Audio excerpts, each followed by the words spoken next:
নোয়াখালী সহ সারা বাংলাদেশে তেল গ্যাস অনুসন্ধানের কাজ শুরু করেছে বাপেক্স পেট্রোবাংলা।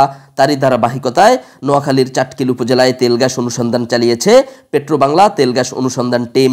একটি জটিল আধুনিক প্রক্রিয়ার মাধ্যমে কাজটি করে থাকেন বাপেক্সের এই টিমটি। ভাগ্য ভালো হলে মিলে যেতে পারে তেল ও গ্যাসের খনি। এতে উপকৃত হবে চাটখিলের সাধারণ মানুষ এবং বদলে যাবে প্রত্যন্ত অঞ্চলের মানুষের ভাগ্য। আমরা তেল গ্যাস অনুসন্ধান করতেছি।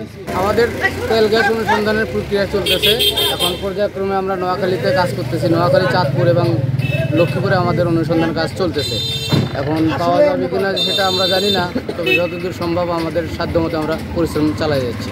এখন বাদ বাকি আল্লাহ পাকের ইচ্ছে, দেখা যাক কোথাও পাওয়া যায় কিনা।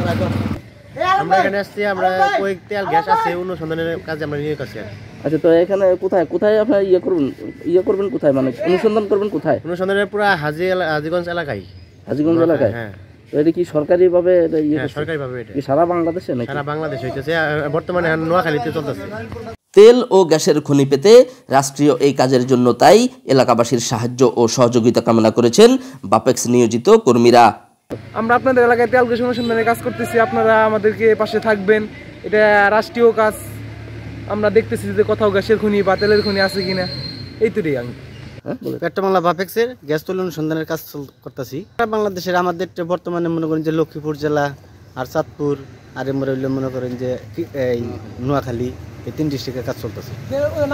পাইছেন এখনো? না, কাজ এটা চেক চলতেছে।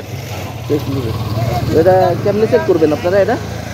এটা কম্পিউটারের সাহায্যে আমাদের ডেটা ম্যাপ দেওয়া আছে। এগুলা মনে করেন যে এই যে চকের ভিতরে, জমির ভিতরে এগুলা দেওয়া আছে। আমরা তার লাইন দিতেছি, মনে করেন যে এই তার দেওয়ার পরে মনে করেন যে চকের ভিতরে বম্বিং আছে, এগুলা কম্পিউটারের দ্বারা ব্রাশ করবে।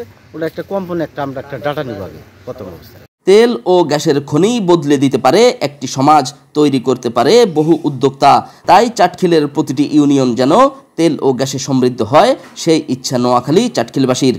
মোহাম্মদ শাহ আলম, প্রতিদিনের নোয়াখালী নিউজ ডেস্ক।